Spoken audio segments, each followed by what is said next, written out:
स्वागत है। हम बता दें, दरभंगा में हर क्षेत्र में एक समय था जब लोग संजय झा जी को ढूंढते थे, चाहे बाढ़ रात हो, चाहे डीएमसी की समस्या हो, चाहे कहीं भी कोई समस्या हो तो वहाँ पहुँच जाते थे।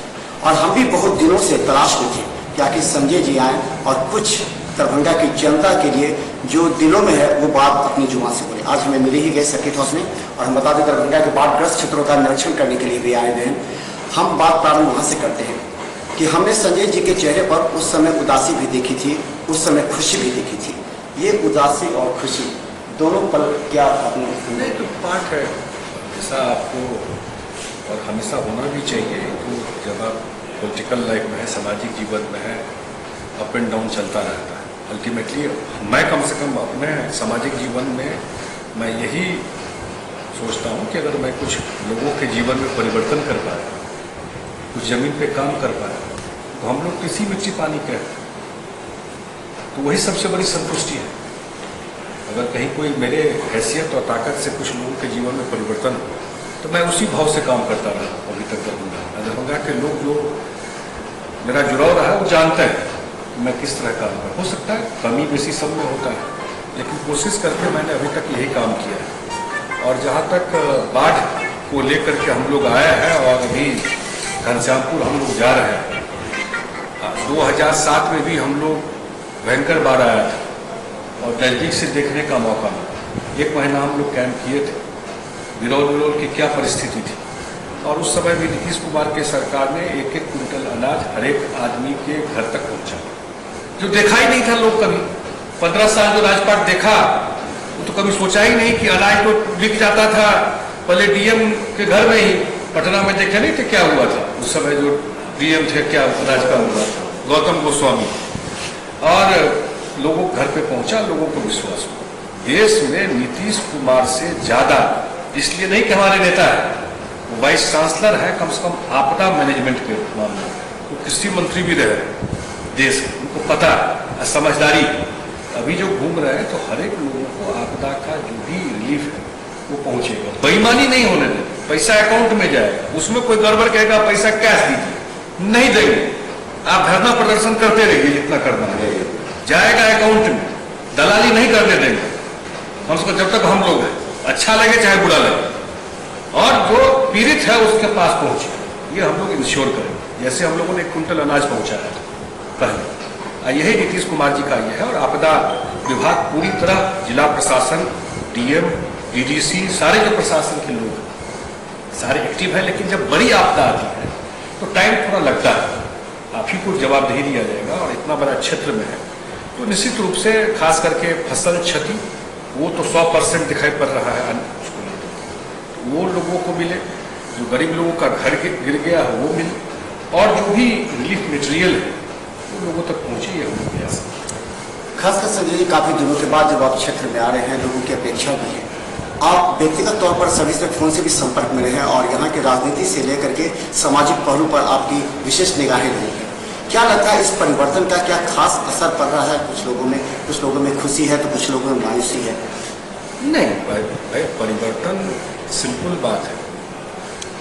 नीतीश कुमार जो राजनीति करते रहे 12 साल से मुख्यमंत्री है, बिहार की जनता भी जानती है, कुछ चीज़ों पर वो कॉम्प्रोमाइज नहीं किया। आप डिटेल में जाइएगा, जिस टाइप का भ्रष्टाचार का बात आ रहा था, आपने पेपर में फोटो देखा हो, क्या आलीशान मकान, सब सैनिक फार्म और कौन कौन फार्म आ रहा है। तो भाई जो लोग किए तो उन्होंने इतना ही कहा कि भाई आप सरकार में, आप सरकार में हमारे साथ कैबिनेट में बैठते हैं तो पब्लिक देख रहा है, आप एक्सप्लेन कर दीजिए कि भाई आपके पास जो आया है वो गलत है, फंसा रहा है, ये उसका फैक्ट्स है, यही बात बोला गया था। लेकिन ये कैसे होगा कि बेईमानी आप कीजिएगा, उस पाप में हम भी डूबे, कैसे पॉसिबल है? जो जीवन का भर का पूंजी नीतीश कुमार खत्म कर देते क्या करते? माने सेकुलरिज्म के नाम पे आप भ्रष्टाचार कीजिए, अलाउ करता है क्या? सेकुलर की रहिए, जितना चोरी आप कीजिए वो सब जायज है, उसके लिए राजनीति कर देता हूँ। एक परिवार के भ्रष्टाचार को बचाने के लिए सरकार चलाते रहते हैं, अब पब्लिक अलाउ कर देती चीज। यही करने को तो हमको याद है मधुबनी में वो बोले थे, जब वो नोटबंदी का समर्थन किए तो बोले कि बेनामी संपत्ति को नरेंद्र मोदी जी को हिट करना चाहिए। नीतीश कुमार जी का अपील है। दरभंगा में बोले पोलो ग्राउंड में कि बेनामी संपत्ति पे हिट करना चाहिए। इसी बिहार में कानून लाए थे वो, जो डीजीपी नारायण मिश्रा और आईएएस का जो प्रॉपर्टी सीज करके स्कूल खुलवाए। वो क्या कहते हैं कि जो बेनामी संपत्ति है ये 3-3 एकड़ का बिहार का 600 करोड़ का मॉल बन रहा है, तो कहते ठीक है कि हम देखते रहते हैं। जाके कभी फोटो लीजिए नीतीश कुमार जी का घर बख्तियारपुर में, कैसा घर है। 12 साल से मुख्यमंत्री रहे, 5 साल केंद्र में मंत्री रहे, ठीक से घर भी उनका नहीं बना हुआ। कहाँ क्या 650 करोड़ का मॉल, क्या कष्ट है। कहा जाता है कि उस दिन संजय झा और ये जो अलायंस हुआ है, एनडीए का जो नया गठबंधन बना है, उसके पीछे अगर किसी की सोच और एक विकसित सोच थी तो वह संजय झा जी की थी।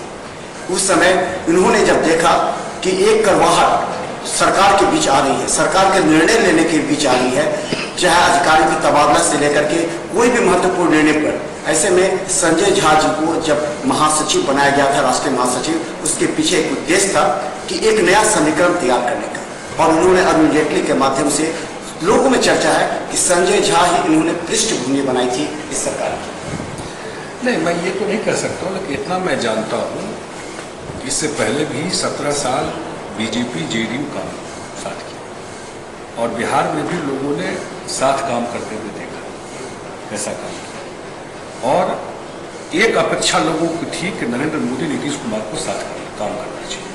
ये जनमानस का आरोप, दोनों का जो नेचर, टेम्परामेंट, स्टाइल आप देखिएगा, आपको लगेगा कि नहीं, एक बार तो बनता है दोनों साथ साथ। 27-28 साल में बिहार में जो भी सरकार बनी, केंद्र में हमेशा विपक्ष की सरकार रही, कभी कॉपरेशन नहीं हो पाया। पहली बार 27-28 साल में हुआ है कि केंद्र में और बिहार में एक ही सरकार काम कर रही है। तो निश्चित रूप से आने वाले समय आप डेवलपमेंट के विकास के प्रति आप बहुत सारा परिवर्तन देखेंगे। दरभंगा का एयरपोर्ट, अब हम लोग एयरपोर्ट की बात कर, इसका मतलब है कि रोड नहीं ठीक होना चाहिए, ट्रेन नहीं ठीक होना चाहिए वो भी, लेकिन अभी हम लोग हैं कि एयरपोर्ट बन जाएगा तो कल को कोई इंडस्ट्री आएगा, कल को एएमसी आने का बात हो, वो डॉक्टर कहेगा कि एयरपोर्ट है ही नहीं, हम कैसे जाएंगे वहाँ। कल को कोई बड़ा यूनिवर्सिटी ही आता है, तो हम लोग कोशिश कर रहे हैं कि दरभंगा एयरपोर्ट को नीतीश कुमार जी ने इंक्लूड करवा दिया उड़ान स्कीम। अब हम लोग अरुण जेटली जी के पीछे पड़े हुए हैं, क्योंकि इंडियन एयरफोर्स का वो एयरपोर्ट जो वहां से एनओसी मिल जाए, वो रक्षा मंत्री है देश के, मैं मिला भी था इसको लेकर, तो वो प्रोसेस चल रहा है कि एनओसी मिल जाए।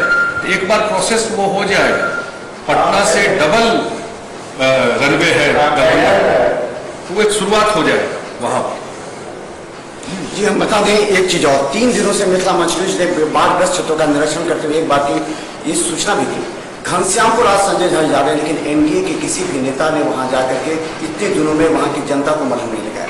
ये दरभंगा के सांसद भी इस बीच में क्षेत्र में नहीं आकर के लोगों में चर्चा करने से, हमने लोगों से जो पूछा, लोगों पे ये आशा नहीं थी कि इस विषम परिस्थिति में सांसद भी आएंगे। इसके अलावा घनश्यामपुर क्षेत्र में नहीं आया इतने दिन, कोई भी क्या लगता है? नहीं, मैं पर्सनल कमेंट किसी पर नहीं करूँगा, सबका अपना विवेक होता है।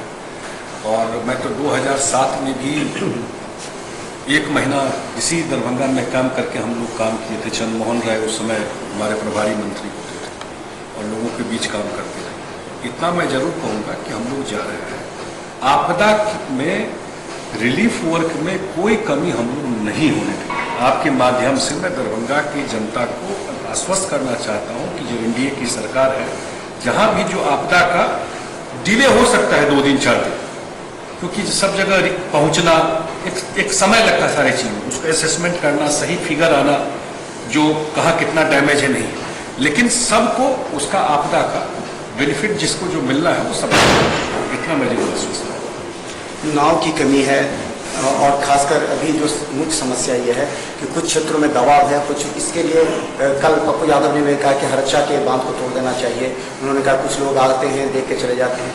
तो ये बांध को एक अगर देखा जाए प्रशासनिक दृष्टिकोण से कौन सा बांध तोड़ना, कौन सा बांध को जोड़ना बनाना, इसके लिए क्या मैनेजमेंट? देखिए अभी हम लोग जा रहे हैं, टेक्निकल बांध तोड़ने की बात करना तो इमोशनल चीज़ है, बोल दीजिए, उसमें तो आसान चीज़ है, लेकिन उसका टेक्निकल एस्पेक्ट क्या है, क्या आप तोड़ सकते हैं? एक थ्योरी ये भी है कि कोई बांध बनना ही नहीं चाहिए, तो पानी पहले आता था चला जाता था।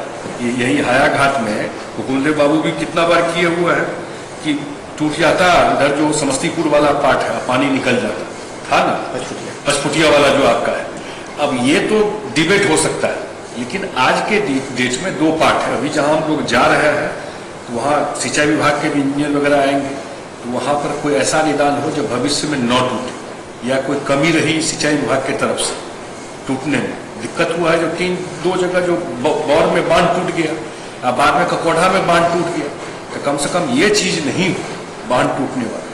भविष्य में ऐसा कोई रास्ता निकालने का एक प्रयास ये है। और पानी तो आता है, अमेरिका में आता है, ये कौन नया चीज़ है? अमेरिका में बाढ़ आता है तो उसमें भी रिलीफ वर्क आता है, तूफान आता है, जिसको सबसे ज्यादा टेक्नोलॉजी का आप वो मानते हैं। और जब वहां पे आता है तो वहां पर भी रिलीफ वर्क में थोड़ा समय लगता है। आप देखिए ना, गूगल करके देखिए इंटरनेट पर, अमेरिका में जब पानी आता है तो आजकल तो टेक्नोलॉजी सब जगह है, आप जाइए इंटरनेट पर जाके देखिए। यहाँ पर प्रयास किया जा रहा है, और निश्चित रूप से मैं इतना जरूर आश्वस्त करता हूँ कि रिलीफ वर्क में कहीं कोई कमी नहीं रहेगी। अगर दवा की कहीं कमी है या कोई और चीज़ की कमी है तो एक बार हम लोग असेसमेंट कर रहे हैं, और हम लोग जहाँ भी जो कमी है उसी के लिए तो हम लोग घूमने जा रहे हैं। कमी है उसको रास्ता निकालें। धन्यवाद। हमारे साथ संजय झा जी हैं और जो घनश्याम पर चित्र हैं, लेकिन एक बात सामने आ गई है, अब संजय झा के इस क्षेत्र में आने से लोगों के बीच जो कंडा थी हमारे से ड्राइवर